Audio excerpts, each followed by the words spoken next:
This meeting to order. Document the time is 6:35. If we could stand for the pledge. I pledge allegiance to the flag of the United States of America, and to the republic which stands, one nation, under God, indivisible, with liberty and justice for all. Okay. Again, welcome. And I'd like to start with an item that is not on the agenda this evening. We have a item I'd like to bring up, and that is that our taker of minutes for the past few years, 30 to be exact, is going to be, I want to make sure you hear me. I hear you. Is going to be passing on the baton after 30 years. I think you said you started in 1983. Mm-hmm. So I'm not sure how to thank you for all the other years of service. I know in the 3 years that I've been here, keeping us in line has been a very big job. And we appreciate you doing that for us. And it's been wonderful having you here. Your trainee, I'm sure, will do fine. We'll take good care of her too. So. Shannon Chalmers. Shannon, welcome. Thank you. And that, I don't know if anybody has. Jay, you have? No? Yay. Thank you, Sandy. Thank you, Sandy.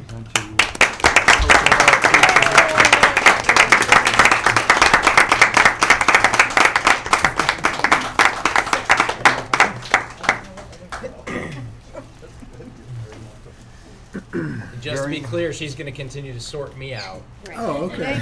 She's not- Just the board recording. She is. Oh, Just okay. has She's not- Wednesday nights free now. That's She's right. not going anywhere, just not being here.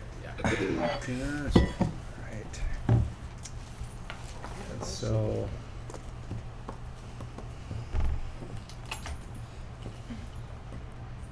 All right, and with that then, we're going to turn to the focus on learning. Sean, if you would like to intro to that. JFK Principal Mary O'Rourke is going to introduce the topic and the folks that are here tonight to demonstrate for us. So this evening I have 2 teachers and 5 children.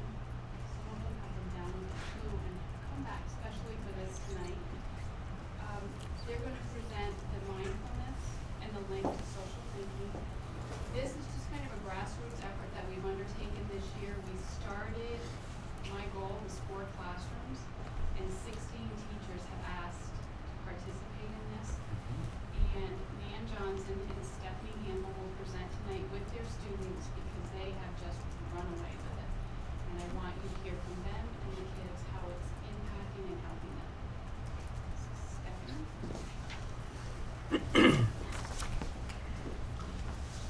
So first I'll begin by talking about what the word mindfulness means.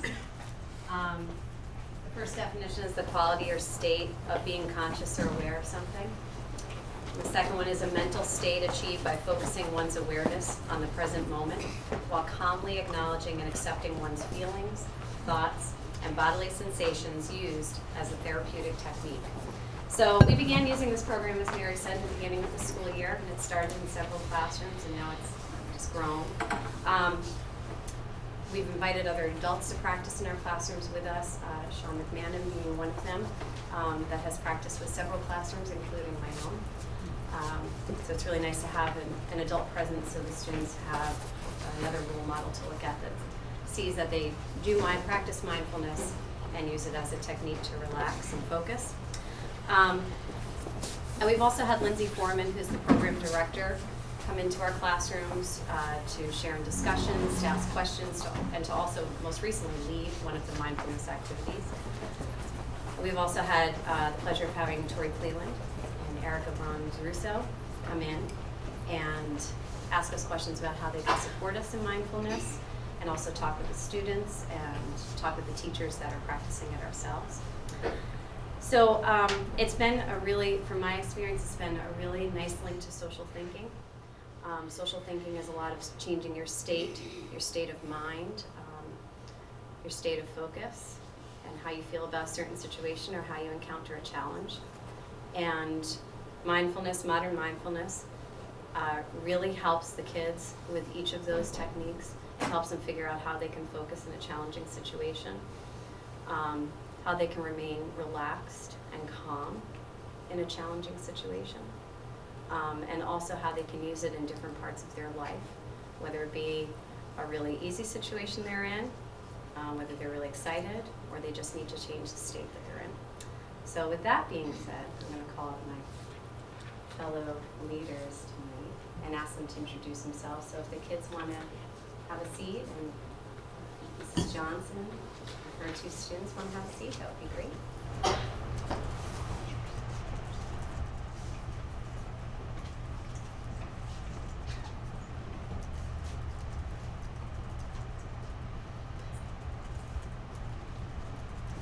All right, so now we are going to practice mindfulness as a whole group. So we're going to ask for you to participate with us.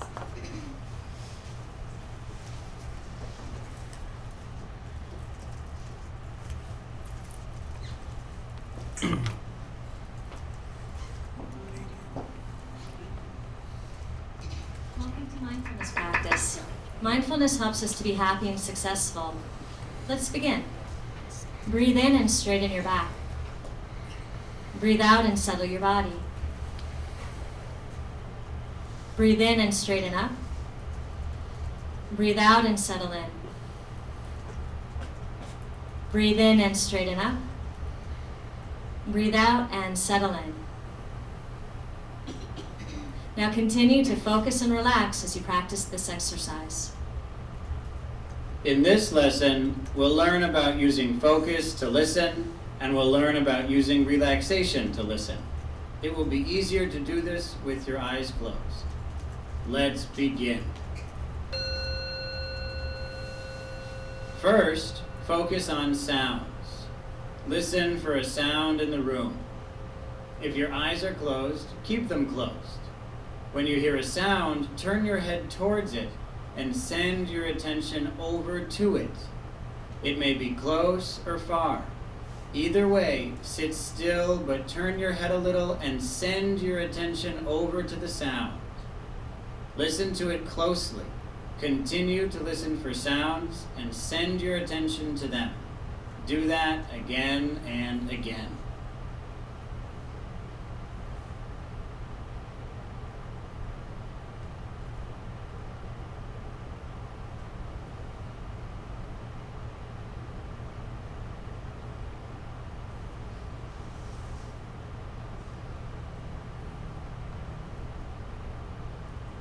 If you find that you become distracted, just pay attention to sounds again.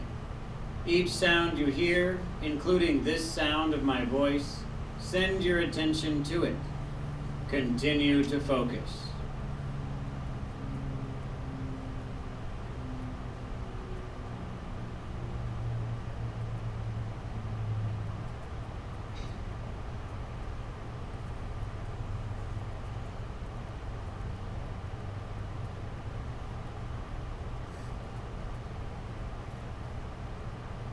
Are you still sitting tall? Is your body settled? Now, relax and let the sounds come to you. When you hear a sound, put your hand out to show that you're welcoming it. When the sound ends, put your hand down to show that you're letting it go. Relax and let the sounds come over to you. Just welcome them as they come.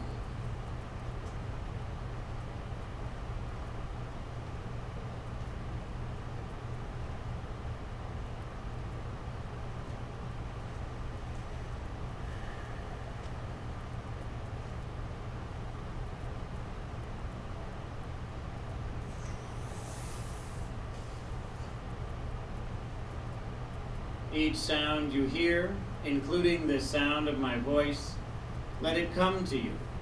Continue to relax and let them come.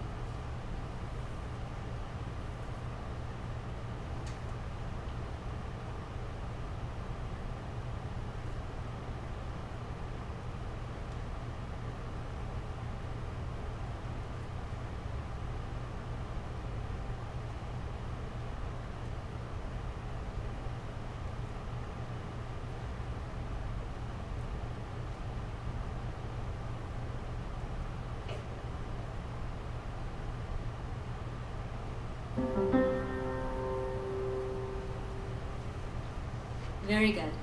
Leader of the day, please get ready to answer some questions. Did he focus?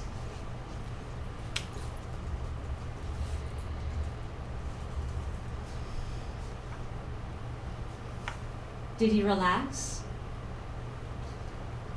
And here's one more question. Was it easier to welcome sounds or to let them go? If it's easier to welcome sounds, that means we can appreciate them. When we appreciate them, we learn from them. For example, if someone is talking to us and we appreciate what they're saying, we'll remember it and they'll feel good. So to welcome sounds allows us to learn quickly and it makes others happy. Enjoy learning. And now the mindful message. Normally in our classrooms, the leader of the day, which is one of the students, goes up and chooses one of the mindful messages, which in my room is posted for the rest of the day. But today we've done something a little different because the other option is to write your own. So we have 2 mindful messages that the students have chosen for tonight, which are posted over here. And the students are also going to give you, at the close of this meeting, a copy of this for you to walk away with, just to keep in your pocket, just to remind yourself. As Nancy said, it's really helpful for them to keep it up all day. So the first one is, when we are mindful, we help each other. And when we are mindful, we treat each other with kindness. So now we're going to have the students share their experiences of how they use mindfulness in school and outside of school. And I apologize, but can you introduce yourself before you speak? Hi, my name is Cody, and I use mindfulness in school when I play sports, and when I lose, I use mindfulness so I don't get angry. And then I use it at home when my cousin comes over. Hi, I'm Brayden.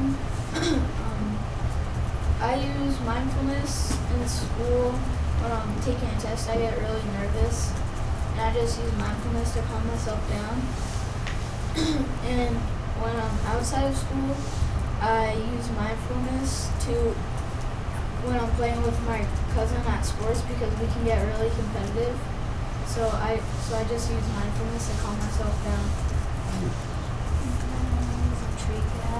I use mindfulness in school and outside of school, and one time I used mindfulness when I was at church. I was getting really loud and I didn't really take it, but I took some deep breaths and I was calming down.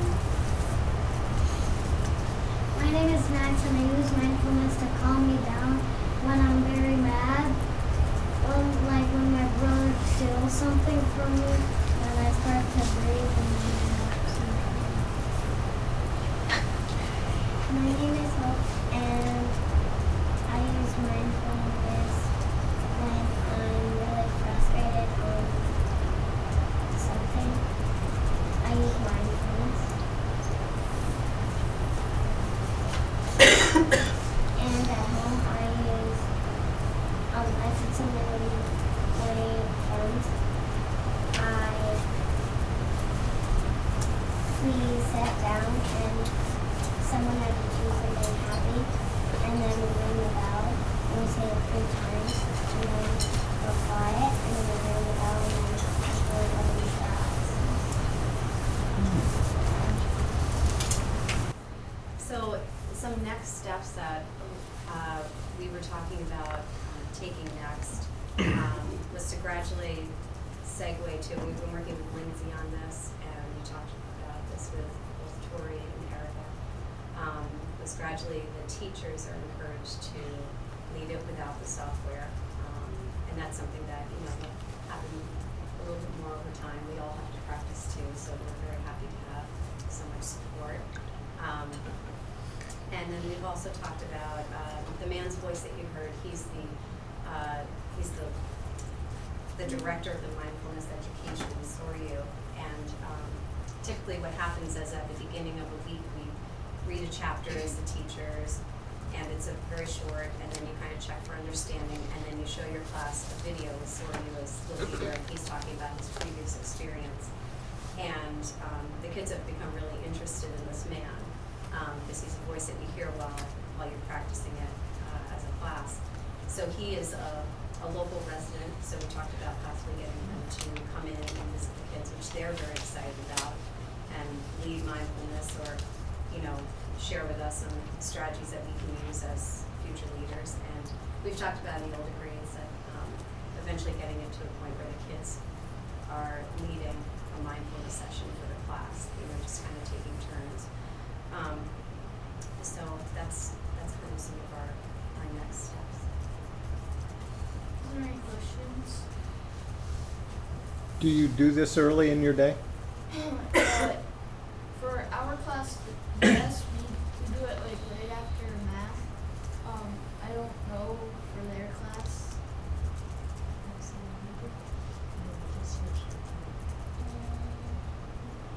We used to do it right before lunch, and now we're trying to find a new time during the day, so we're doing it right after snack, before special. I have a question. Have you taught any of your parents what you're doing? I haven't. I don't really know if any of them have. Uh-huh. Not really. Yeah. Hope you have. Yes. Yeah. Oh, good. Max, you have. Cool. Thanks.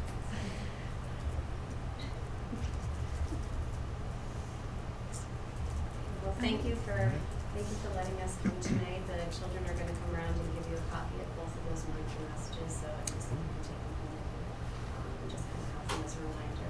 Thank you for inviting us to come tonight. Before you finish, could somebody talk a little bit about the connection to social thinking a little bit, and how they support each other? So I don't know if you want to give some input too, Nancy, but what I was thinking about was the fact that social thinking is a lot of, thinking about the state of mind that you're in, how you interact with others. Sometimes you interact with others and it's a challenging situation. And sometimes you can't focus on what someone's trying to tell you. You're just thinking about your own thoughts. And I think about social thinking, and we call that rock brain in school, and getting stuck.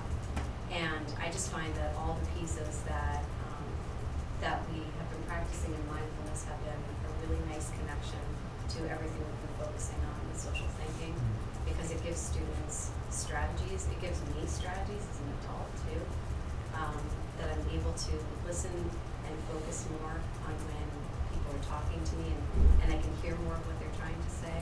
And also, if I come to a challenging situation, we all talk about this as a class, that we just all kind of like breathe for a little while, and that in itself helps get us into a different state, which is a lot of what the social thinking piece focuses on too.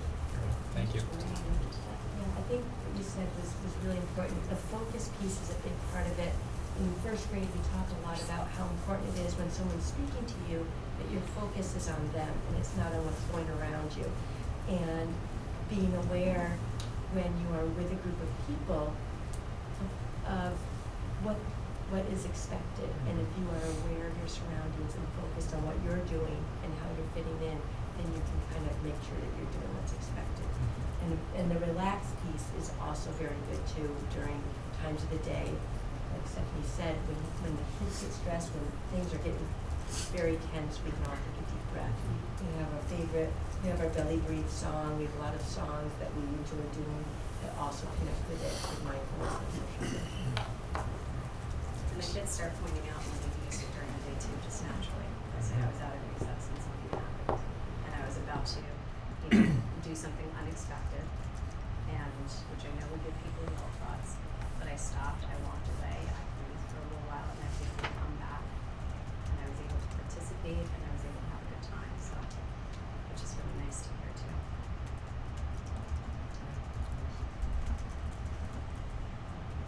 After the week I've had at work, your timing is excellent. I'm going to post that in my office. That's how I feel sometimes too. I'm like, Kids and adults. You learn it early and you use it often. Not just for kids. Nope.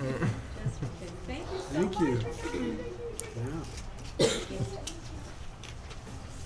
you. Oh, thanks, Ben. Thank you. Thank you. I know where that's going.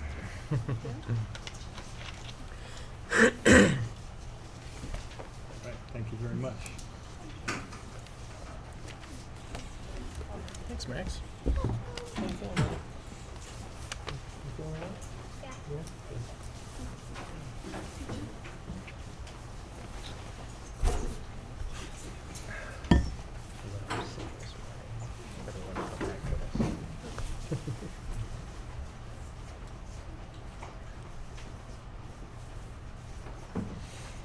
All right.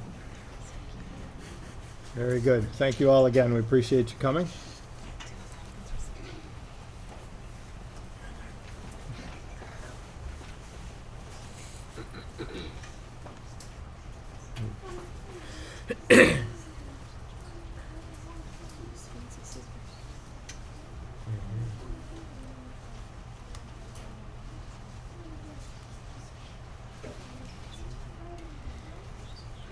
Okay. With that, we'll move to the consent agenda. I'd accept a motion to accept the consent agenda. So moved. A second? Second. Any discussion with what's in? Okay.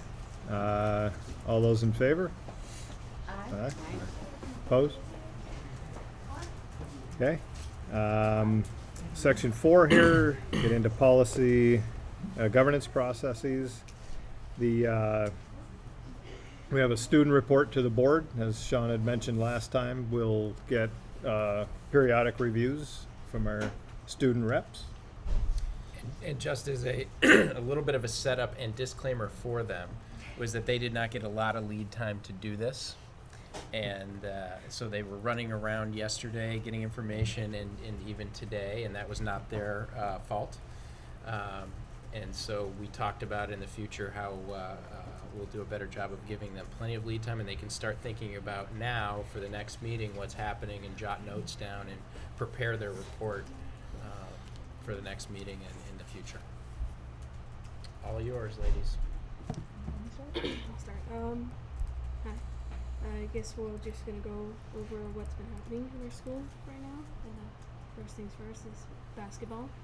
The students have been practicing a lot. Very tough practice. The girls' first game is on December 23rd against Middlebury at home. And the boys' first game is on December 17th against Williamstown at home. And so next Monday we're going to have Aspirations Day, which it's very similar to a career day, and there will be workshops where students can go check them out about various different jobs. Hopefully it'll be fun. And the personal finance and business class is going to be holding a raffle to help raise money for their trip to New York. They will be raffling off a TV. Pretty nice. And the seniors are also having a fundraiser at Applebee's. And so next Saturday, all checks, 50% of all checks will be going to the seniors for the fundraiser. So we'll be eating and supporting the seniors. Pretty nice. So I talked to Miss O'Rourke about the elementary school and what they're doing. Their student council is running a food drive. They have a winter performance at 6:30, which is pretty much all the little kids get together and sing. And that all of their songs are going to be incorporating graduation expectations. So we have in our math classroom where you have to talk to each other and you have to work as a group. They're going to incorporate that through their songs. So they're doing songs that have to do with graduation expectations. Their chorus and band have a performance on December 12th. And for academics, they're using math habits of mind and habits of interaction throughout their day and their academics. And they're talking about how literacy and math have common practice in languages and how they can incorporate sophisticated language that the kids are going to understand but is going to help them in their academics and while they're growing up. In middle school, we didn't really get much, but they have a pride committee they started. Their iPads were issued. All the middle schoolers got iPads, and their winter sports season had begun. So, When is that? So there's the orchestra and choral concert tomorrow night on the 12th, and then the winter concert is when? the high school doesn't have a winter concert. The winter concert next week. Oh, Do you know it when that is. I have no idea. I think it's the 19th. The 19th. Next Thursday. Yeah, I think it's the 19th. Yeah.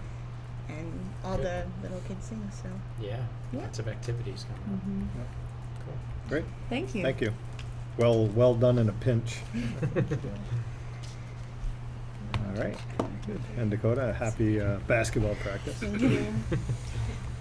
Okay. Next item here we had is topics for January board meeting with the legislators. One of the items that we had in our annual agenda was to have our legislators in and talk about the things that are of interest to us, what we need as both a community, a school of community, and the town itself. So what I'd like to do is have a brief discussion here, if we can, on what kinds of things are of interest that we want to bring up. So, because what I'd like to do is to generate a list of topics for discussion when we do have them in, give them to them in advance so they understand. We can have a fruitful discussion that way. So I didn't know if there was one topic we had talked about, and that was Funding education. Yep, that's How's that going? Or at least I think isn't there a symposium coming up in January where that gets discussed? It would be after our board meeting, wouldn't it? That symposium. I haven't seen a date on the symposium Okay. yet, but I would assume because our meeting's Yeah. on the 8th. Yeah. Right. So just sort of what's coming down the line for funding and. what they have on their radar. Along on the same notes, and the symposium is probably going to address long-term issues as far as if there's going to be any structural changes to the funding, but shorter term, discussing things like the tax rate, which both of our legislators will vote on this year, and what's going to happen with the tax rate. The nickel. The piece nickel, of, yeah. Okay. I wonder about there being any information about new Americans coming in the year. Like, I don't know if it seemed like they were part of the conversation when the city council went down to DC, when you guys went down to DC, if there's any other movement going on in terms of resources and coordination around resources and support. So resources and support for for new families coming into our communities, and that the coordination of that support. as a settlement center. Yeah. That could be also connected to the VSBA resolution that we talked about the other night that Burlington brought in terms of, and I think the modified resolution, as I read it, was about studying whether or not the current weighting serves students with ELL needs appropriately or not. So that's already gone before legislature? No. No, it hasn't. No, Okay. just the VSBA. Oh, okay, but it was modified there? Yes. Okay.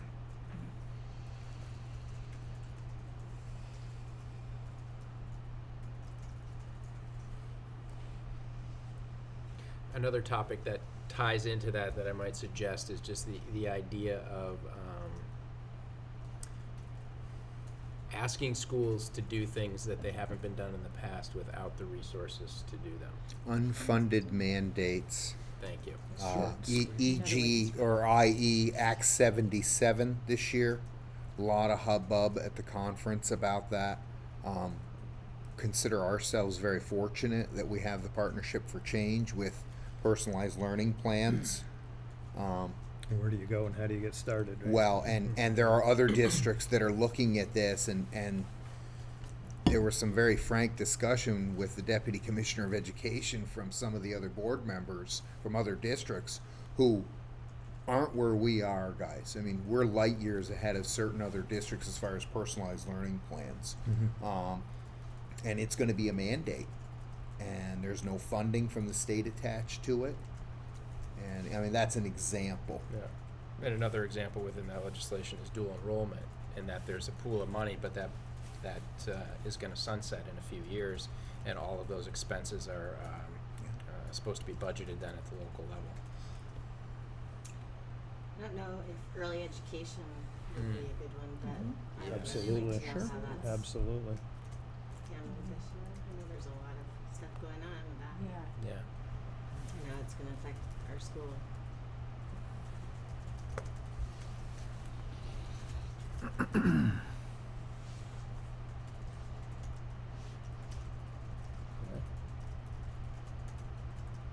No lack of topics. No, that sounds like Everyone- that's a pretty good Good. discussion right there. If we get Spend a through all whole that, day we'll be with them. doing good. Yep.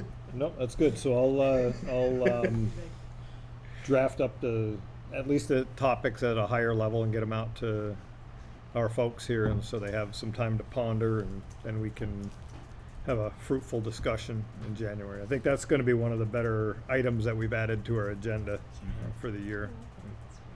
So, if anything else comes up, give me a shout. Just if any other topics come up, let me know. So the other item we had in here was then a discussion and possible adoption of the Winooski boundary study. Now, from what I understood from John Everett's note, we needed to get something in December that said we are on our way. We've got most everything done. It didn't need to be a formal Right, and we got report. that draft. And Didn't know if it's going. yeah. Yes, the draft is in process, but the draft doesn't even that draft report doesn't need to be submitted yet. Right, What but- we needed to do was sent yesterday to the Secretary of Education, which is called the interim report. So we fulfilled our requirements Okay. so far. So he'll have time to send us, We now have till May. right, to- a shined Yeah. up version of the draft We- with the suggestions we've added, and then we'll need to go through the adoption process. Yep. Right. Yep. So it really won't be until we get it March, April, right? Mhm. Yeah, it's due May. Okay. It's due in May. So So I This get. is ahead of the curve. I guess I have a question. Mhm. So, are we considering the second part of this the phase 2? Is that correct? right, that was in the summary piece of the write-up that we've done, right? That we have now. Correct. Yeah. I think once we adopt it, right, then we move into phase 2, because a part of the adoption piece is sort Has of to be asking accepted. It's gotta be accepted and asking those questions about what routes are we gonna start taking. But I thought to study the rest of this, we were gonna do phase 2, which was another grant application. Yes, but I So- don't think it involves this, I think that we'll dissolve the committee once we adopt the report that says Mhm. we're gonna move forward with phase 2. I don't think we need a committee for that. I think that lands on the superintendent and us to say this is where we'd like to go, and he drives that. Right, but I'm saying as far as funding for all of this goes, work past this month, my understanding falls under funding for phase 2, and the district doesn't pick that up, right? No, I don't think so. So we need to apply for another grant, is what I'm saying.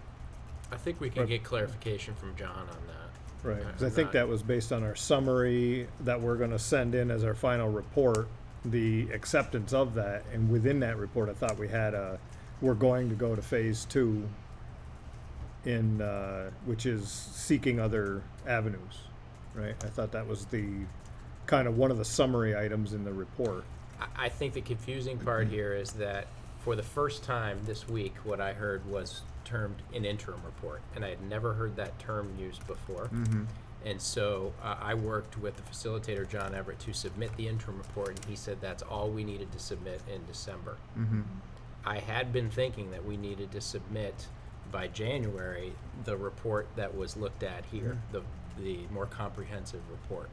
So I think I can go back to John and ask him if there is a due date for that draft report before May that ends phase 1, and then do we have to do some sort of a grant application Yeah, to because continue my with phase understanding 2? was that we were gonna make this interim, when we left our last meeting, my understanding was that our interim report, the report the board looked at the last meeting, was going to be our final report. That was the recommendation from John. And that's not how we Well- left the last meeting, though. Right, I think you explained it well, there being, the deadline for the report, which was everything we talked about last Right. meeting, really isn't due until May. Mm-hmm. And just sort of a heads up to the state to say, okay, this is sort of a brief of what we've done, needed to be in by December. Okay. I mean, we could turn it in earlier, but I think that, from my understanding, is once we adopt that report is when we sort of, as a district, just determine that we're gonna go forth with collaboration and coordination. Mhm. And we apply for grants as we do that. But it doesn't have to be within a committee, and it certainly doesn't have to be, under the report piece. The report Mhm. piece was just saying, Okay. that the findings are, consolidation is not the best. All right, solution so to so do. where is the report at right now? The one we, It's in draft form still, and I gave John the suggestions that we had made here that we'd like to see, just to shine up some of the stuff. Right. Um, And he's not been able to get some of the Some of data that that we've data, asked yeah. from the Okay. agency, particularly the ELL data. So Okay. he's still working on that. Yeah. I shared the data that I had gotten here that I thought would be important to include, and he asked some more questions about it, and so we're working on polishing that up. okay. So he'll send another one to us once he sort of gets all that into place. Okay. And then we'll look over it, and then at that point, we will probably adopt it. I would suspect February Mhm. meeting. I don't know that it would get Okay. on the Right. agenda for January, but I think Yeah. February might be the next meeting that the full board would And review so when it. do we apply for phase 2? That's what we need to ask John. Okay. All right. I guess I was under the impression it was something different, but that's Yeah, I fine. think that was a little confusing. No, it was Yeah. to me. Okay.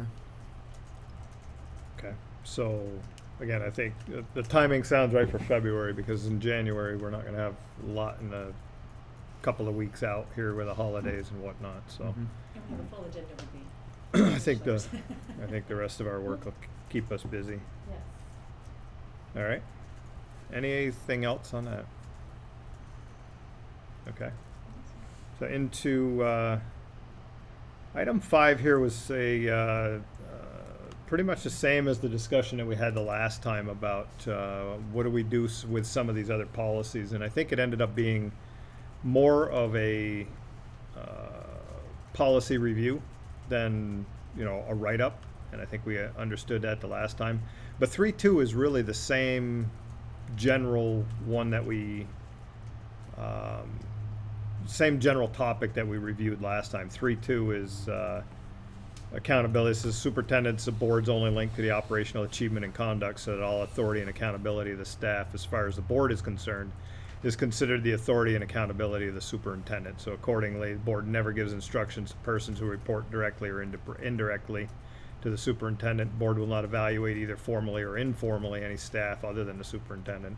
And the board will view successful superintendent performance as demonstrated by accomplishment of board stated ends and avoidance of board prescribed means.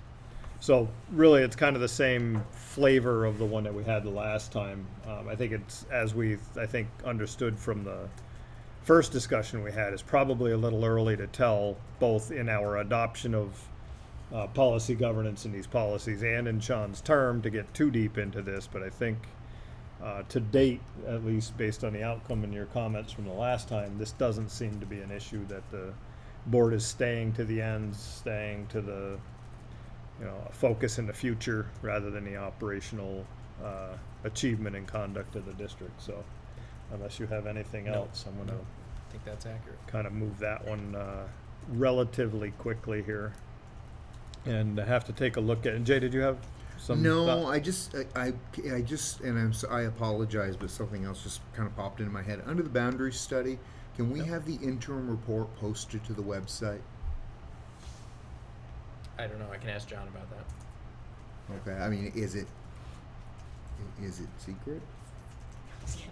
As long as it's listed as an interim, because it's not something that we Right. want to go forward with yet in its current form by tone, but, and some detail, but I think after we get that, Okay. I don't think there's any issue with that. I mean, our meetings are open to the Oh, public, totally, so. Yeah, no, it's So no I issue. would I think- just want to make sure it's noted as interim. Yep. That's fine to post. It was in the last meeting minutes also, I believe, but, Right. Okay. all right. Yep, thank you. Yep. So when you were saying move this policy 3.24, is there anything that we have to do with on this, or just sort of? No, it was, when I first put it in, it was more of a, for me, a checkpoint on are we doing these things? Right. How do we go about reviewing these policies, but I think it's way too early. And talking to Ange Odato from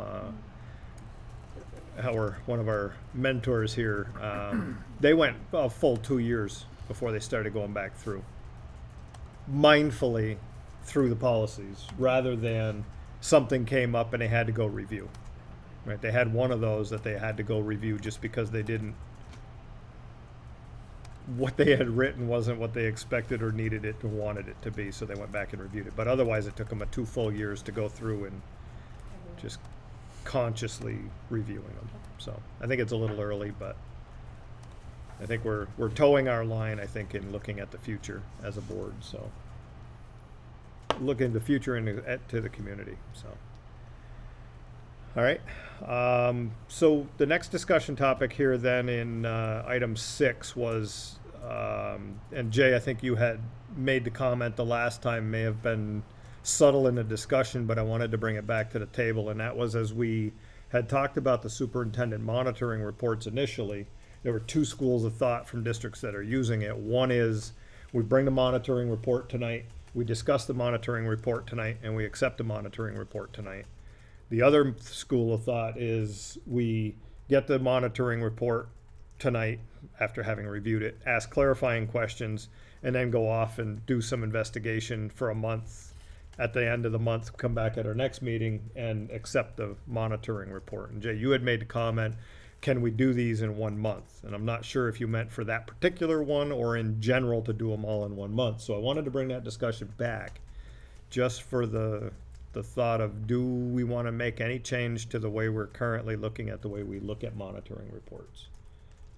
And that is, right now, it's a get it 1 month, ask clarifying questions, and accept after some time to potentially work through it. So I wanted to open that up. Does it have to be one or the other? Can it be more flexible where if a monitoring report comes up and it's like, wait, I've got some deep questions I'd like to, figure out, and just sort of because don't we usually discuss them and then sort of get clarification, and then if it's something very simple, straightforward, there's not a lot of, Perfect. then adopt it. But if something's like, whoa, can we wait a month and let's get some more information and then move forward if someone or a couple of us have questions? Yep, because Or arguably, is it better to have this is how we do things? I think it's going to be what we decide it to be and what works best for us as we move forward. And I totally agree with that. I mean, state law says we need to warn it appropriately, 10 days, I believe, and you only have to review it once.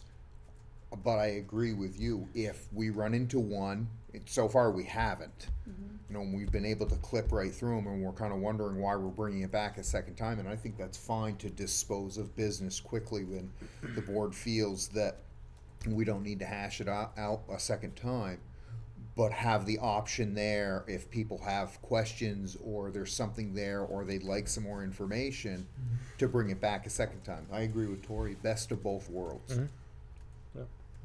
Because arguably the ones that we've put up front here are not those that require deep data and dive, because we don't have a dive deep enough to do at this point. So the ones that we're doing are the ones that we can actually grab, and Sean has a handle on some of these after a relatively short tenure. So if we want to do that, then I can adjust the annual agenda likewise moving forward, and we'll just, so we're going to bring it back the following month. Is that what we want to do? That should give us enough time. If we have to bring it back, a month should be enough time to bring them back. Because what I'm thinking, Sean and I had the discussion about the monitoring reports. If we do go to a review, question, and adopt in a single meeting, are we going to add more in a year? And I think in the first calendar year we can't do that, because we've got to give the time to get them done right and done well. Right is a different reference point. Done well. As we get into some of these deeper ones, like starting to monitor ends and whatnot, those may be having to get in a little deeper into the detail. So the month hopefully will give us enough time. Okay, so I'll adjust accordingly on the agenda, and it sounds like a good, like you said, Jay, a best of both worlds kind of approach. So And just listed on the first month's agenda as a possible action item, so the public knows that we may dispose of this in 1 month.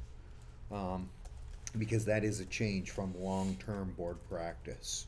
It's usually been 2 reviews, but that review on policy is gone and we're following state law, so. these are not necessarily reviewing policy, though. These are monitoring reports, are not Right. necessarily reviewing policy. So I don't think they follow necessarily to that same strict standard for that. So, okay. School, the next item here is under 287, which is communication and support to the board. School charter amendment regarding provision of the district treasurer. Starting date, what happened was last year we brought to the polls the Australian ballot for the treasurer and I believe a 3-year term. And the intent was to continue basically doing what we're doing now, do it as a ballot in the polls, do it for a 3-year term, and term starts July 1st, just like we have it now. What happened was when they did the translation at the state level into the charter, they took the piece about doing the voting for the treasurer in the meeting the night before the polls. They took it out of that section and they put it into the section that it's in now. What they didn't drag with it and what they eliminated was the start date for the treasurer. So that's missing completely. Okay. So I talked to George Cross this morning. I almost called him Chuck again. Talked to George this morning, and his thoughts were, since they've basically said we just missed that piece of it, that they're going to incorporate it, put it into the charter as it was originally intended to be, and then have the agency adopt it, or not adopt it, but just approve it from there, being that it was just missed the first time around. I asked if we needed to do anything special here. He said no, we just need to make sure that it is noted so that we know, and that it is just getting us back to where we originally intended to be. So the legislature is gonna fix this? Yes. Is that the yeah, interpretation? and George is gonna drive that. And this does not have to come back before our electorate as a change? I asked specifically, the change we adopted is the one we need to have them amend it to. Okay. The change we adopted is not what we got. Oh, okay. Right, so they just missed the start date. So they're gonna go and do what we originally intended it to be. Because our voters have already approved that. That's what was approved last March. Sounds good to me. So there's nothing that we have to do with it. George will run it through and take care of it, so. Awesome. Dangers of cut and paste, huh? Or lack thereof, yes. Yeah, for sure. Lies the tail of that one. Okay. So with that, we get to the work item of the evening. And that is our third budget work session. We met Monday. We had some reductions. We didn't have final, much for final detail on the revenue side. I think we've gotten a little closer. We Sean, I'll have. turn it to you at this point. So I'm gonna pass a few of these if you wanna pass those over to Jay and Tori for now. Oh, thank you. One, two, there we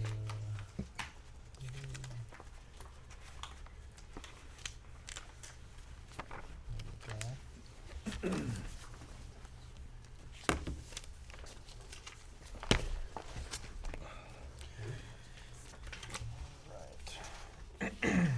Oh, I can take two more over for Jim.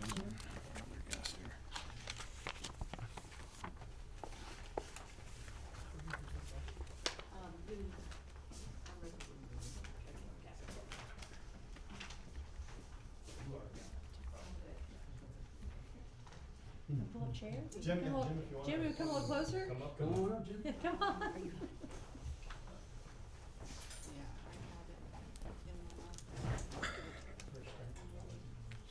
That's the hardest, man, but you're over the bridge now. And Jim, you met Julian the other night, right? Yep.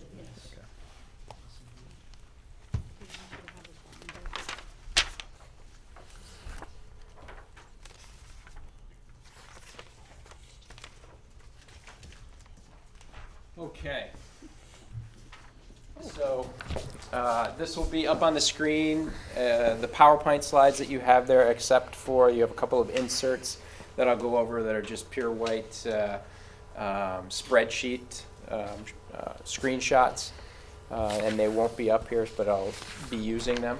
Tonight what we're going to do is there's going to be a review of the budget drivers, so we kind of know exactly what the pieces are that are impacting our budget, and then talk specifically about how that 5 cents is increasing and impacting taxes. And then we're going to go through a couple of scenarios utilizing fund balance application, possible fund balance application for your consideration. And then at the very end, you have that very small type 3-year prior comparison that we can take a look at as well.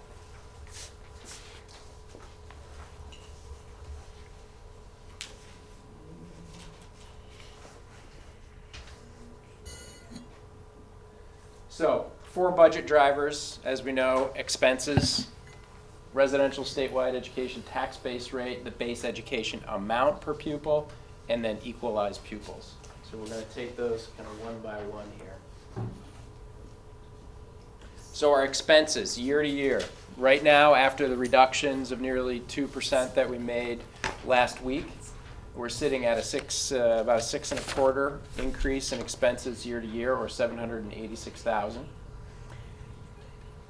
The salaries and benefits makes up about $389 of that, and that tuition broken out between special ed and tech centers makes up that other half. So not a lot of change in that respect right now. So the residential statewide education tax base rate, as I said, 5-cent increase, and this is triggered by legislative statute that when certain factors happen, then they have to incorporate an increase into that statewide tax base rate. So I want to show you on that next slide, and again, that's just like it says up there, that's based on forecasted spending across the state on education of 3.8% growth. And that's one of the major factors they use in increasing that tax base rate. Education spending? Yes. Increase of 3.8? Yep. So if you look at that next page, was the grid, and it has 2 sides to it. And on the left-hand side, if that tax base rate were to stay the same year to year, and we have the current equalized pupil number in there, we have the published base education rate, the CLA. So we have all of the current numbers that as we know them right now at this point in time in there. With our expenses, the potential tax increase would be about 7.5% without any movement. So then you go over to the right and you add that nickel and you see what happens at the bottom in the red. So everybody across the state is starting with this nickel and having a tremendous impact on potentially on taxes, depending on what they do with the other drivers that they have control over, which is really expenses. Okay. To the base education amount per pupil, just to give you a little bit of history, it was frozen for 3 years, 10, 11, and 12, at about 8,500. And then in the past 2 years, they corrected for inflation from having it been frozen for a while, and it grew. And then this year, due to lower inflation rates, it's actually going down, which has not happened in quite some time. So the tax base rate's going up a nickel. The base education amount is going down. Okay, 2 things that we don't necessarily have control over, but huge drivers of ed spending.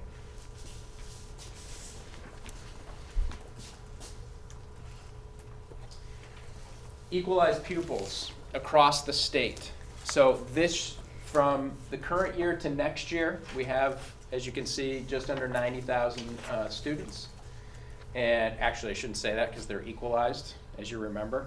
So those don't actually mean a single student because we have different weights. So 89,938 equalized pupils currently, and we're going down 539 equalized pupils, which is 0.6%. Okay, so you can judge for yourself whether that's significant and whether that warrants a decrease in the base education amount and whether that warrants a increase of a nickel in the tax rate. So that's where the increase comes from, is equalized pupil population? Increase in what? When you said, you can weigh whether you think that, is equal to the. Well, the state looks at the number of equalized pupils across the state, and that's part of what drives whether or not what you're going to do with those, is the base amount or the tax base rate. Okay, all right. And they haven't made this decision yet? They do not set the tax rate until later, until the spring. So now look at equalized pupils in Winooski, and I highlighted a couple there. What we found when we dug a little bit deeper here is that in our triple E and pre-K, we're down about 22 students. Okay, and that impacts our equalized pupil number less because the little guys only count for 0.46. Because they're just little things. They come in different sizes, but generally small sizes. So, as you can see, the weighting there is less than a half when you do the equalized pupil count. In the K-12, we're only down 12 students, okay, year to year, and so it's a pretty small percentage when you look at it. And then I just put the weights. K-6, they are a full whole student, and then when you get into 7-12, they get a little added weighting there. So the next one that's fairly significant is the adults who come and want to go to school, so over 18. And we are down about 19 students. That does have a pretty significant impact on our equalized pupil count because they count for 1.13. My understanding is that in the past years there's been some decisions made that older students in their 20s, when they've come, they have been directing them to achieve their learning in different ways, not necessarily to come into the school and be included in our ADM. So that's something I think in the future we need to really think about as we're talking about flexible learning environments. We need to be open to how we can take maybe a little more responsibility for educating some of our adult learners, and we would be able to access some resources for that by including them in our equalized pupil count. And then the last two, we do have a significant number of students in both the poverty category and the English language learner category, which both receive additional weighting. And as you can see, poverty was basically stayed flat in terms of the weighting, and then ELL was up significantly, which helps us because it adds that 0.2 for each student who's designated as ELL. That's an additional 0.2 and an additional 0.25 to whatever their weight is. To whatever their weight is by their grade, correct. Jay, do you have a question? No, I think he just answered it actually. All right. Jim, did you have a question? So, and this down thing, all these numbers going down, that's a blip given what we saw the other day in the demography, right? Yes. Okay. Right. So it's just for an odd year. We're down all across the board here. An odd year in the K-12, are you referring to? Number? Well, or the general? All across, right? Everybody's down. Except for ELL. Well, Except for ELL, right? But ELL is sort so of part of what's happening in the triple EP pre-K is that one of our local partners and providers is not serving as many students this year, so they will not be in that count. Oh, I see. Okay. So we did, in that count we're missing at 0.46. We're probably missing about 7 equalized pupils due to that. For that one provider? And so that's something that's off-site? Yes. That we partially support? Right. Right. And that was a decision that we didn't necessarily have any control over. They made that decision on their own. So that's part of the early learning piece that we're working on, is figuring out, where are all the kids, how can we get more of them served well within the community, and then hopefully in the future we can start to get more kids in quality early learning programming, which will help our equalized pupil count in the future as well. As I understand it, we took this count sometime on a day in October, and that is the number that we run forward with now for Yes, the and then budgeting. some of these are a lot more complicated than that. That's a 2-year, average, taken either once annually or twice annually when you're talking about poverty. So it's not simple. Okay, any questions on the equalized pupil piece? Wait for the punchline. I know there's one that ties the strings together here. So the next one, considerations as we move forward. So what we will be doing at the building level, obviously, is continuing to look at potential expense reductions, and we'll be bringing more of those to you on Monday night. I think one of the biggest pieces for the board is to really consider fund balance application in some way, shape, or form, and to let you know kind of our current status and the monies that you would have available to you to make some decisions about that. We have a current fund balance of $667,000. Our fiscal year 13 fund balance, which hasn't been released yet, is about $100,000, and that could be, you have 2 options underneath there: applying them to local revenue for tax relief, or having them put in the reserve fund, and that is by vote. Yep. Does the current balance include the surplus from last year? Yes. From last year, or is that the 100,000? The 100,000 would be fiscal year 13, which is currently in the process of being finalized with the audit. Right. So we'll have a better number. You mean fiscal 12? Fiscal 12 is already in. Fiscal 12 is already in. Oh, you have Fiscal made the 13. transfer already? Yeah. It's already transferred. Right. Yeah. 13 is not. 13's not transferred yet, and needs to be, one of those 2 options needs to be chosen by the board. By the community, right? Well, That's you need to choose one of them to put forward to the community. Whether you're going to ask them to transfer it or apply, or you're going to apply it to revenue. Yeah, if we apply it, or a mixture. if we of the- apply or a it, we mixture don't of have the to go 2. before the voters for that, right? Right. No, but it'll be in there. I mean, it's in the budget that they will be voting on. It'll be listed as part of the local revenues. Right. Right. So if we want to put it in the reserve fund, then we have to ask for permission to do that. Correct. If we're going to give tax relief, we can do that As we do the budget, Yeah. unilaterally. as we put the budget together. Right. People are usually pretty happy about that. They I don't bet. mind you. Yeah.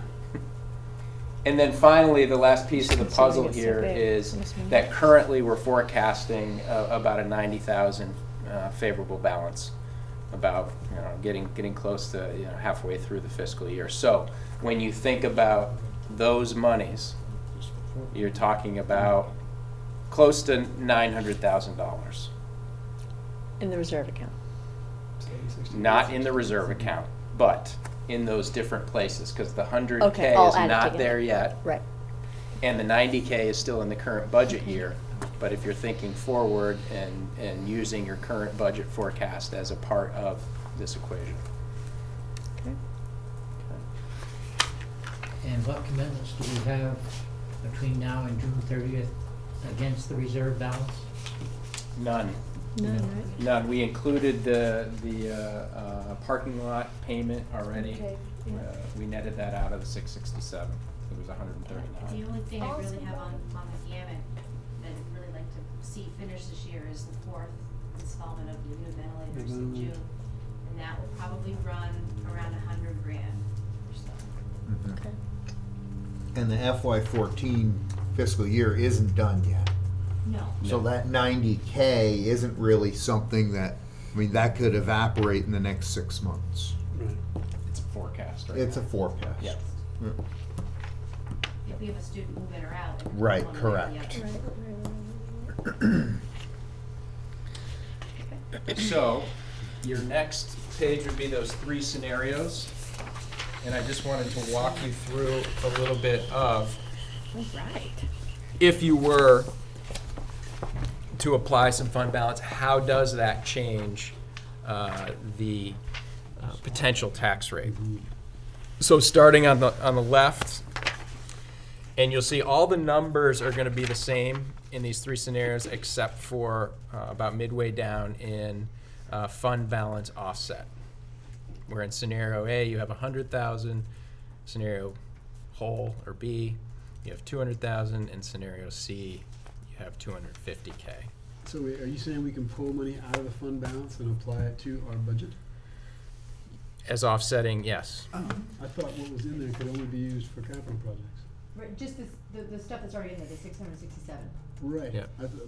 So I had understood last time that we could only use that for capital projects, but that's not the case. We can use it for capital projects or the budget, is that what you're saying? No. It's just capital projects. It's for just the capital 667. projects, right? So he's talking Once about the it's in- 200K that's not in there yet, right? We can either put it in there and it's locked in for capital projects, Yeah. or we can spend that 200,000 on, and put it back into the revenue fund and lower the tax rate. You mean the 100 and the Is all of that, let's ask Rebecca, is all of Yeah. that 667 in the reserve account and only appointed for capital projects, or can it be applied as?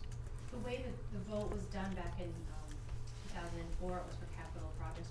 That has sunset, so I believe the board would have some latitude to look at those numbers, and we can certainly get more clarification on that. You couldn't certainly do it just to, buy furniture, but you may Which be we able took to. out of the budget, by the way. You may be able to, give tax relief with it. I don't believe that would be an issue, but we can certainly get better clarification for you. I think I would definitely want some Yeah. better We need to clarification just from add the out state what's before we start messing around with Yeah. that. And the other piece related to that is we've asked our auditor to give us an amount that he believes we should always keep in the reserve fund for a school of our size, a facility of its age, and so forth. Because we certainly don't want to be paying that down to a level that leaves us exposed in some And way. that would be between 3 and 4% of your budget? Typically. Yeah. Yeah. But sometimes that changes depending on unique factors to an organization. So if you look at scenario A with that 100,000, you can see what it does to the. It's about a percent per 100,000 application that you get, or a reduction in the potential tax. Right. But we only know for sure that we could spend 100 because that's not in the reserve fund, right? We'd have to find out if we could spend that other money before we went to these other scenarios? Yep. Mhm.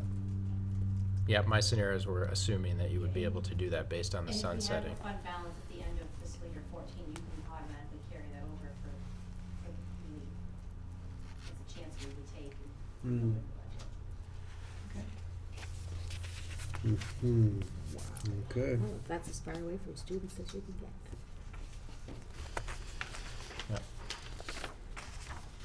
Oh, right. Meaning, you don't cut anything to cut that cost? Mm-hmm. Are these the slides that you're gonna be presenting? Is there still gonna be a, budget meeting before the voting? Yeah. Yeah. Are these the slides that you will be presenting at that evening? or- No, we have to Okay. have an adopted budget by the Well, I was board. going back to the expense sheet, and you mentioned salaries and benefits, and then tuition expenses. What about operating expenses and utilities? Are they part of this 389? Or are you just saying the 389 is just salaries and benefits? Yeah, just salaries and benefits. So there's no increase for utility costs or other operating expenses? So what Sean was showing on that particular slide were the really big ticket items. I mean, there are expenses everywhere else as well, but those were the real driving factors. We tried to really point those out where we were having the biggest challenges with these expenses.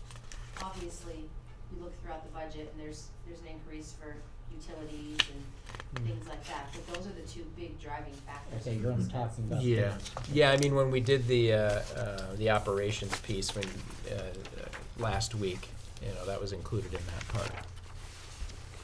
Yes, I remember. Yeah.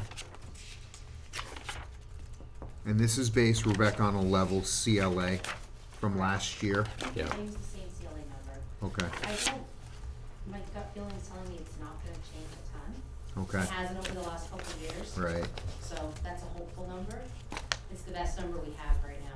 I understand. So the last one I gave to you, the 3-year comparison, because I think some of you are used to seeing it. I actually find the one that that Rebecca created with the scenarios to be a lot easier to use than that one. But if people have questions about this, Rebecca and I would be happy to answer them. And then after that, I think then it's just kind of some board discussion about helping shape our work going back to the building and with some direction around the fund balance application, if you're interested in that, and to what amount should we be looking at based on getting verification that we could do that, and our continued work on reducing expenses to bring back on Monday.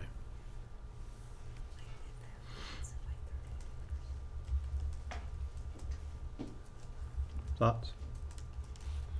Well, I guess take the easy stuff first for me. I would recommend we take the fund balance from last year and dump it into our revenue stream for next year for tax relief. With where the reserve fund is, I don't currently feel that it needs to go in there, that the taxpayers need whatever kind of a break we can give them.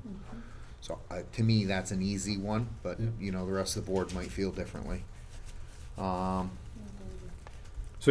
your comment was the FY13 The fund balance that FY13 fund balance, okay, yeah. we've done nothing with, okay. And I guess I don't feel the FY14 really can be played with since we're still in FY14. Should something happen, we're then running in deficit mode. You know, and you know, granted, a budget is a budget, and I think that's outstanding if we're that close in a fiscal year. But again, we have something major happen here, a special education student move in or something happen where then we're putting ourselves in the hole for next year, which I don't think is a grand idea. And beyond that, I don't have a lot of thoughts. Yeah. Yeah. I agree with that. Since I wasn't here on Monday, what items were cut? You mentioned that there were some cuts. Yes. I wish I had that slide in front of me, which I can probably pull it up for you. We got an instructional assistant from the budget. Quite a bit of it was, we got the final rate from VHI, actually the final rate actually came out today, email, at the 4.5%, so we were safe in making that assumption. So Yay. And that, Rebecca, was Well just done. for Jim's reference, that was down from 6 and change to 4.5. correct, we had budgeted, It was 6.8. we had budgeted Blue Cross Blue Shield at 6% increase, and then we drew it down to 4.5, because that's what the final rate has come in. And if you look across the board of all of the categories, that was in all of them for that, taking that So insurance down, so it was a pretty good slug. As I recall, last week, the benefits cost was going up only 1%, and I was asking whether or not that included health costs, which you're now saying health costs are going up 4.5%. So there's a decrease in other benefit costs? There was some There's election different changes. Election changes have happened. There's been a lot of election changes as well, so we were able to kind of get our hands around some of those numbers as well. So that was a really big one. We cut out furniture for both the high school and in this space here. The PTO is going to be working with the librarian to help get some furniture in here. And that was about $30,000.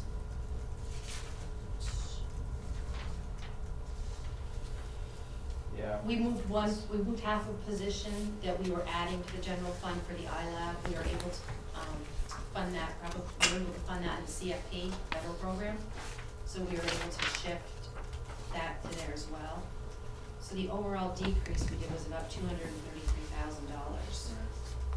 So this is on the website. If you go on the left-hand side, it says FY15 budget.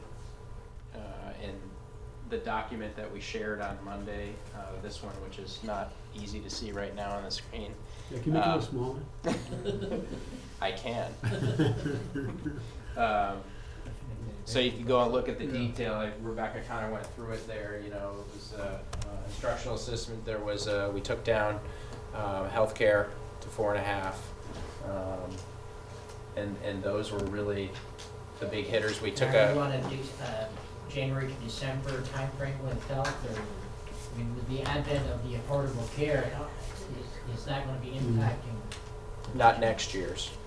Not next year. No, we're grandfathering in for next year, and then we'll be doing work moving forward with that to look at how we do it after that year, after fiscal 15.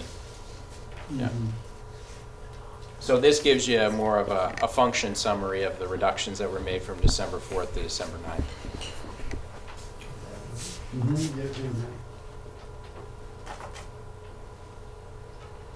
And none of these scenarios include any of these possible additions from Monday night, correct? They do not. Okay. I didn't want to start changing factors until we had this, we got clear about what the revenue and the tax implications are. Then we can start with the moving pieces, I think, for Monday. So in general, I think my thought I would hate to tap in too much into the general fund, in that you're gonna have to pay that somewhere sometime. If you increase it this year and use it, next year you gotta support it, but you don't have that additional funds to do it, and the impact to the taxpayer is gonna be that much higher because you gotta bridge that gap next year. Yep. So I would hate, and just for a reference point, I did $12.6 or so million. At 4% was about $500,000. So if you're looking at 3 to 4% or 4% for reserve fund on the balance budget, it's somewhere in the neighborhood of a half, probably to $550,000. So there is a little bit extra in there if that 4% comes from the auditor saying that that's a safe balance to have. Again, I hate to move too much because you got to support it next year. Yep. And that's just going to hit you harder next year than it will this year. But I mean, currently we're looking at a 10-cent tax increase. With 250,000 added, right? The 100 from FY13 plus 150 out of the reserve, which is a large piece. I'm surprised at how big an impact the nickel increase from the state has. Well, a nickel's about $250,000. A nickel in the state of Winooski, or in the city of Winooski, latest grand list that I know of raises about $48,500. A penny. Yeah. Yeah. So 5 times A penny. 5. Yeah, that's 1 penny. Right. Right. So 5 times 5. 5 times that, you're, Right. and it vacillates a little bit. You know, the grand list will have some additions and some subtractions. It fluctuates, but it's not a lot. If you say 50 grand, you're within a stone's throw. Yeah. For a penny. So when you say 10 cents, that's 10 cents plus the 5, or is that? No, that's 5 plus I mean 5? that's the whole thing. It's 5 cents Okay. from the state, and then we're right around 5 cents. And our 5. Okay. Not including anything that we're trying to push that down Right. with. Right. So, and if I understand this right, Sean, FY 2015, 15,024,789 is like 900,000 more than last year. And if you take away the 786 for this major expense that you're talking about, that's only like 110 extra for other stuff. Is that right? Which one are Yeah, you looking which at? is Which document are you looking at? So this one says 15 and change. Yeah. The one from the year before says 14. Okay, you're looking at the 3-year. Yeah. Right? Yep. 786. So that's like a 900,000 increase, and then if you subtract that, this number, 786, from that number, there's just like 110 left over for other stuff. Yes. So this is, I mean, this is like 95% of what we're talking about is right here on Yeah. this piece of paper. Yeah. Okay. So it seems to me that gonna have to be just super clear about what this is and why and how we're gonna. I mean, this is it right here. This is Yeah. everything. Yeah. It is. Does that strike you as right? Yeah. Salaries and half benefits. of that is 70% of the special ed. organization. And half of that is special ed, right? In the city that has twice the state level of special ed spending. Well, that's not true. Not twice the special ed spending, twice the special ed population. Well, we got a clarification about that afterwards. Ah. The state rate, the state percentage is about 13. Oh. Yeah, So it's we're not just 9. And we're at 18. Yeah. Yeah. Well, a third then. It's Still still. a third. Yeah. Yeah. It's a chunk. More. Right. Right. And on a positive note, folks, you know, for the viewing taxpayers, our education spending per pupil, per equalized pupil, at, you know, 12,782 proposed for next year. Way at the Like I bottom. say, districts around us would just dream over those kind of numbers. Now, help me out They're here. in Is the 13s, the 15s, some are into the 17s. but is that a point of pride, or is that a Well, deficit of our and- education system here? in You know, Missouri? that was part of the conversation, Sean, that you started to have, that, you know, we have to have some educational equity for our students. Yeah, right. I mean, so we're at the bottom of the pile on the spending thing. That's great for the taxpayer. Not so hot for our students, unless we're doing something really, really good, which I'm sure we Right. are. But Doing you know, great things with what we have, but With you're right, what we because what have, we've yeah. discussed over these last 3 or 4 budget meetings is the complication is higher, Yeah. but the spending is lower. right. So we're doing more with So less, We're doing more with less. which is good. We always have. And we always have, and that's a great thing in terms of sort of Yankee pragmatism and all that. But Till you get less out of it yeah, Right. at the end. are we Yeah. delivering something that is substandard for our town that has a hard time to begin with? And the challenge in our town is we have such a low amount of homestead houses. Yeah, You we know, all bear the burden. that all bear the burden. I mean, Yeah. we've got 800 or so in the city of Winooski. I mean, we benefit from a very large non-resident population here, as far as, you know, businesses or rental properties or whatever. But our homestead rate is very low, and because of that, we suffer a burden from that. So there's a balance we have to strike, guys, on the board. Yeah. But don't rental properties still pay taxes to the city? They do, but it's complicated. And Jim, you might even know more about it than I do. But the non-residential rate versus the residential rate, it's the way that all sugars out. And I don't understand it It is 100%, a little higher. but Yeah, it's a it's little higher. higher. Which was Yeah. the residential? No. The Non-residential. non-residential's higher. Yeah. Yeah. They Should be. pay more taxes in. You're saying the rate is higher. Oh yeah, Yes. their rate is definitely higher. The renters pay more. Well, the owners of the property Of the of the property rental pay more. properties pay more. Correct. Right. That makes sense. And they So might how be does that passing negatively that cost affect us? on. To the renters, sure. So the renters are paying that. Yeah, right. Yeah. Right. So for example, if I can interject, this year's tax rate is the 123.95, and the non-residential tax rate is 145.88. Right. For fiscal year 14. Yeah. So I guess just in looking at this, again, the nickel increase from the state blows me away at the amount of impact that actually has. But there's nothing that we can actually do about that, because that's coming as a mandate from the state. And that is, What that is we- a given. Not yet. Yeah. It's something that It's a last year they presumed. told us it would be somewhere in the neighborhood of a nickel, and it ended up being, right? And we So, might not know that final number until they adjourn. Could be May or June before we know that. Right. We have to budget that it's This is an fact. assumption. Right. Would it be higher than the NIC? It could be, you never know.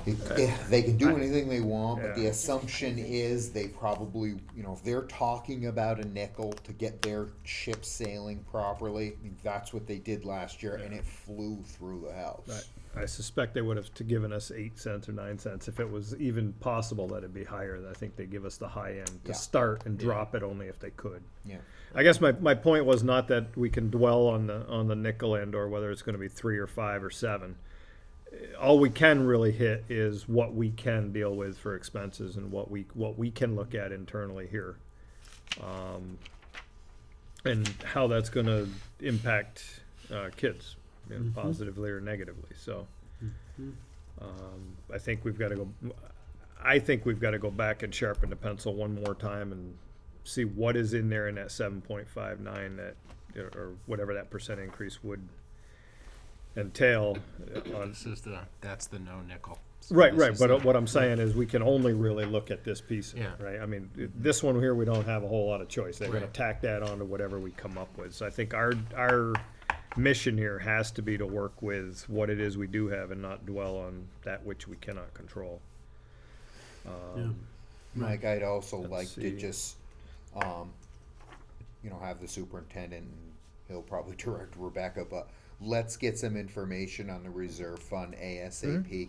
Yeah, Um, that's, And if we can, because if we can do something with that, plus the 100 from last year, we might be able to do something with this without horrifically cutting programs. But then what about next year? Like Mike said, if we're adding that At, into. at 667 in the reserve fund, to be honest with you, Jen, and I've been doing this a while, I'd be comfortable with 200,000 going towards the to pay down the tax rate. no, No, my that's not what I'm talking about. His concern is by pushing a budget this large through this year, using you're- monies that you're we saying- have, Right. what's gonna happen next year, we still have that expense. You're- So the tax will increase next year instead of Are this you year. gonna have the same level of revenue? Exactly. Right. And we won't because that's already being shown that cutting. it's already down. We're down to 100. Right. And we're we back only to have the maybe same 90. we're back to the same educational equity question, and I have felt for a long time that I think we need to have some educational equity. What do you mean? Well, quite honestly, blunt, and many people in Winooski would disagree with me. Some would agree with me. I think our children, at $12,000 per pupil, compared to what some other districts are spending, I think that is educational equity for us. Is it higher? Yes. But I think we've got a good thing going. I think the district's heading in a good direction. I think we've established great ends. The thing we have to remember about these ends and about some of the programs that are happening here, folks, is, we ask the superintendent and his staff and hold them accountable to these ends and these outcomes, Yeah. and then we, financially hamstring him. Yep. Quite frankly, I think that's a problem. Yep. So I think there's a balance here, and I'm not saying all of this. I think both, to be honest with you. I think we need to sharpen a little bit more, but I think we need to have some educational equity. Yeah. So if I'm thinking about scenarios to come back with on Monday, what I'm thinking about is sharpen the pencil and look at as much expense reduction as we can stomach with impact to bring back about all of those reductions to the board. Scenarios that include, I'm hearing probably 150 max on some sort of revenue application of fund balance at the most, 100, 150. Is that 150 takes you down to about $500,000 in the reserve fund, give or take. So and I that, think and that that's includes, No, are we? but that's not with the 100. it's So we have 100 plus 150. Yeah. I think that's what your Oh, is that question what you're saying? is, right? Or are you saying We're 100? talking No, I was saying 150 total, Total. but Yeah, because I right. was hearing 200 and then I was hearing some. I'm thinking 250, Well, which now I'm just which be. confused. I would I'm just split thinking the two- difference between what I heard. Yeah. Well, I'm thinking Exactly. 250 with 100,000 being the FY13 balance Right. applied to next year, and then if we can do it, if we find out from the state that it's okay to apply reserve fund monies to taxpayer relief, another 150 from that. So that, in other words, bring the fund down to about $500,000. Quarter of a million. It'd be No, no, no. 250 No. total. No, right? no, no, no, no. No, it's Because 667 yeah. right now, but that Yes, doesn't include the yes, tax. yes, The 100 that's isn't correct. there. Right. You Right. So pull dropping 150, you get down to right. $500,000 plus the 100 from 13. That's 250. Yeah. Which That leads us still- to scenario That still shows an C. increase Scenario of C. double digit. Mhm. Yep. Yeah. 10%. Well, but- that's but- with the state's Right. mandated piece of it, right? Which Right. you Right. can't So again you're talking work. about sharpening it so it gets below 10%. And they're right, and you're talking about there's no additional expense reductions in what you're looking at right now. Right. Yeah. But that's But you not gotta with. squish this in. That's not. Yeah. And that's not that with these. that was one of my is see if there's anything that we can get in. Which one was that? This is from Monday. Oh, possible That's the piece, that's the piece that I did, yeah. The Which net I of would that like is to help for see. Robin, Yeah. breaking down Yeah. ELL and special And they're ed. very important. So And other, 188. That's 1.5. So I'm just trying to think. You know, it's a little confusing to talk in numbers for a little bit and then talk in percentages for another little bit. So, so it looks like what 100 is like 7.5 or 0.75 or so. Because I'm trying to think what we would reduce. What did you say? 100,000 is a percent more or less. Is that what you said, Sean? 120,000 roughly is a percent. Okay. 120 is a percent. Gotcha. You can have that if you want. Right. I think so. 120 is a percent. So we have 1% increase for just a bunch of stuff, and then the other remaining 6 and whatever is right here. I mean, that's. so, and I think, Sean, you made the comment that one of the pieces that there is some potential to take risk in is the special ed, but you're taking a risk that you have people move in that consume a lot more funds, and then you're at either an Yeah. extremely tight budget. Right. Is there much room in that? There is risk, and I mean the risk is buffered by the fact that when you if and when you had students move in mid-year, you still have that 56% reimbursement rate up to 50,000, and then you have 90% after that up. You know, so with the So the extraordinary expenses, so Insurance policy against the high burden. yes. Or So the the high federal government's financial. giving us 56% back on the mandated special ed. Up to loan? 50. Up to 50,000. Right. 90% of the it's balance. a high deductible insurance plan is what it is. Yeah. Right. Once you kick Yeah. in that big number, that's when the insurance kicks in. I wonder what it'd be like if we took the defense budget for a year for education. Hey. You wouldn't know what you're spending. Yeah, that's right. Right. And you come back to the people the following year with a 70% increase over what you said you were going to spend. sit here and worry about this. So, We should sit here. but back to that, you know, we would come back to you on Monday preliminarily, you know, and I have done this in the past. It's been a bigger pool of funds to work with, but have taken some risk in this area, and it's been okay. But it is a risk. I personally, I think I just two things, and then I'm done. But personally, I'm not keen on taking a risk with special ed, especially in this district. But the other thing is, ultimately, guys, this is up to the taxpayers. We've spoken to this in policy, and it basically says, you know, our ends at a cost that the taxpayer will accept, and they're going to make the decision, yes or no, as far as what's going to happen here. So, right, but our job is to put something forward Right. that is what we think is reasonable based on Absolutely. our collective understanding, right? Yep.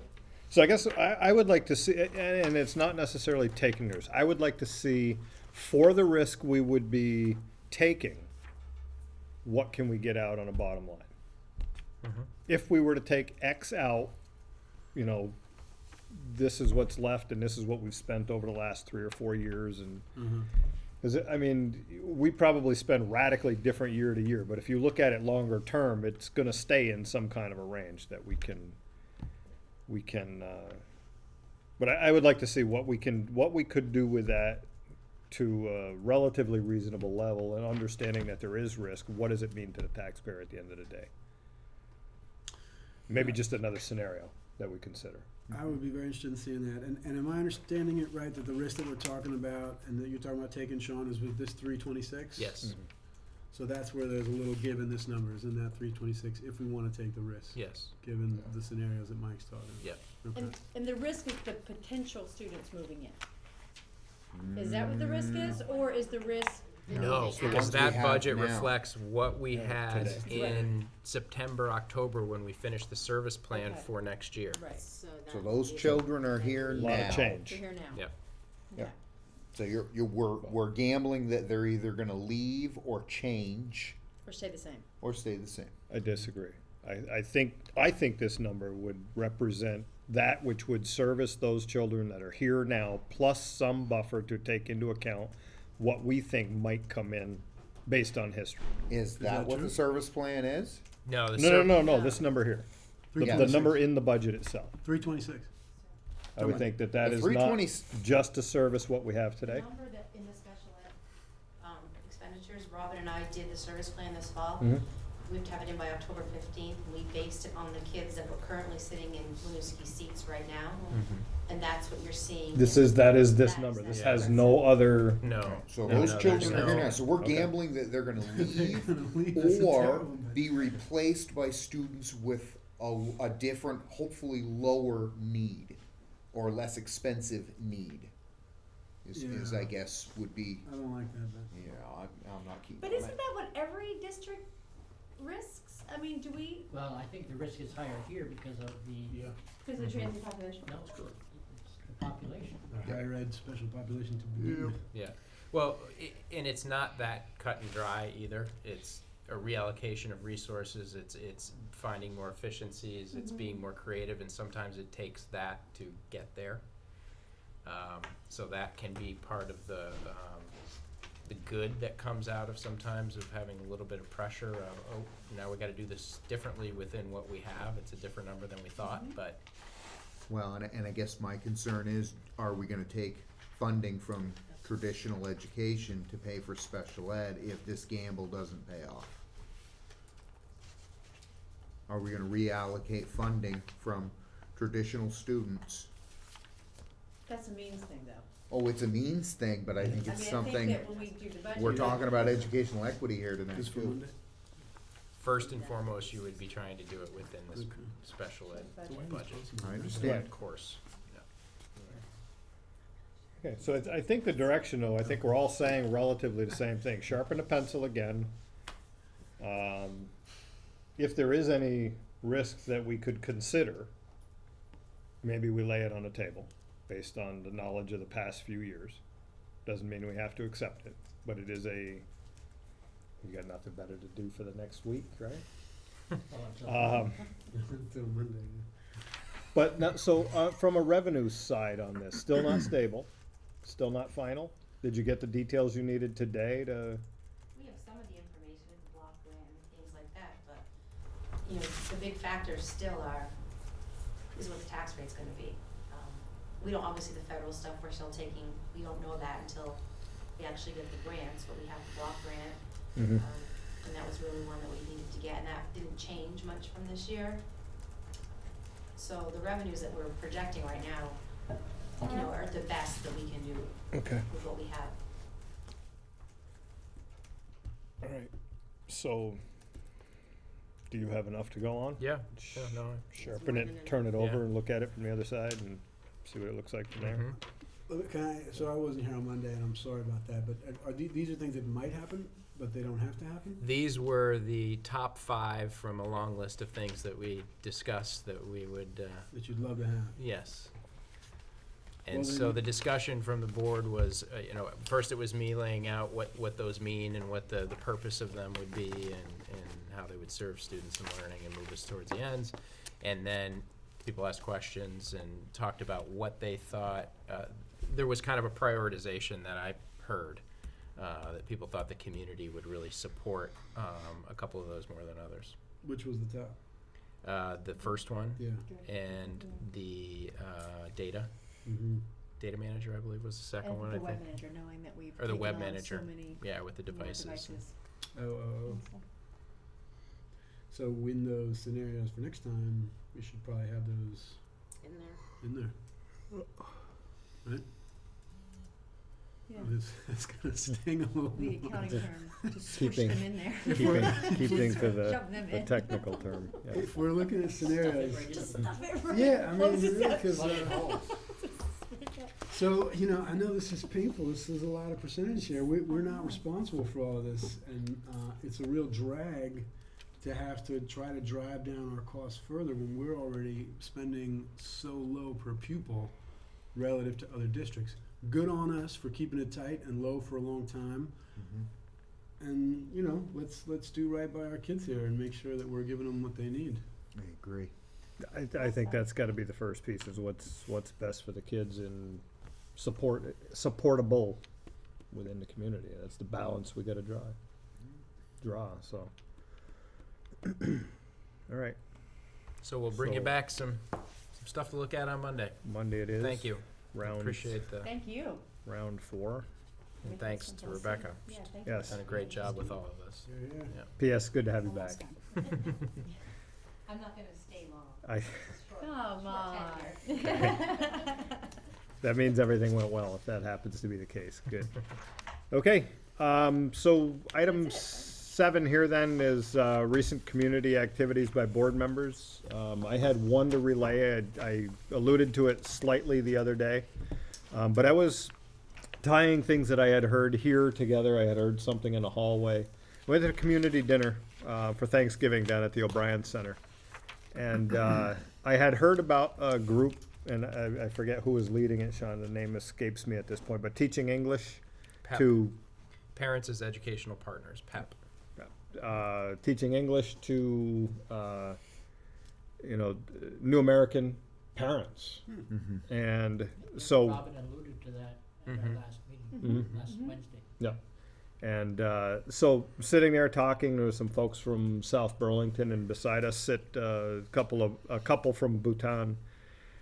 And we started talking, and she just took off to practice her English. It was the most amazing. She didn't care if we were listening, but she took off speaking her English. She was practicing and practicing and practicing. And it just struck me because I sat on the sidelines 2 years ago at a soccer game with my daughter. And she took a race and racism class this year, mandated at UVM. Yeah. And she asked me, she says, "Dad, do you see not racism, segregation, racism?" And I thought back to her soccer games where you look down the sidelines and you see groups of white parents, groups of black parents, groups of white parents. And they're all separated. They're not separated by race. They're separated by language. Yeah. Where it's really uncomfortable, if you haven't tried it, to sit down and have a conversation to somebody that's you don't know. And you don't know exactly where they're going to be. But I challenge you to try it. It's just amazing. It amazed me that this woman just took off speaking without any... It didn't seem to really matter whether we were understanding, but we kept drawing it, and it kept coming, and it kept coming. So it was a very interesting discussion. So Fantastic. I challenge you to try the same. It's hard. It's not easy. Great observation. But Yeah. anyway, that's my ramble. Other community? I had one similar to that. Did you? A couple of years ago. There's an Iranian family that lived a couple blocks away, and he was trying to speak in his... the way that he talked, it was guttural, and so it didn't have the same sound as what... I mean, you say a G or a G, or I mean, the sounds of a G can be a J sound or a G sound. And I was hearing it one way, and he was trying to speak it the other way. And after a while, you got to know what he was saying. But I mean, initially, it was difficult. Yeah, it can break in your ear. Yeah. It's true. I'm working with Kate Nugent down at the community center to start a dialogue with some of my students from Champlain, and me are going to work with Kate to start a dialogue on drug use and its impacts in Winooski, and to see what we can do about it as a community. Interesting. Yeah. That's a good discussion. Yeah. Yeah, one of the first steps is going to be an interview process where we go out and just talk to folks all over town. Make sure you come to my house. We will. We'll definitely come to your house. And I'll sign up. lots of your neighbors.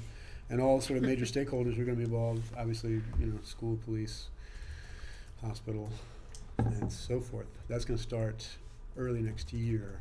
Nice. And then we'll start having conversations probably in February or March, and then see where that goes. But it would be great to be able to keep the school board and the school close to that conversation. Yeah, I think it's got a lot of impact for both groups for sure. Nice. And Kate is sitting on our health and wellness study group right now too. Great. So that'd be great for her to bring some of that back to the group. And Good.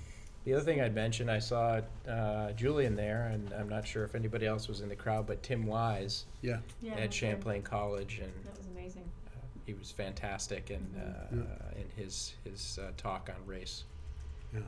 And we do have some spots that we're going to have hopefully some students and staff going to train the trainer, intergenerational train the trainer.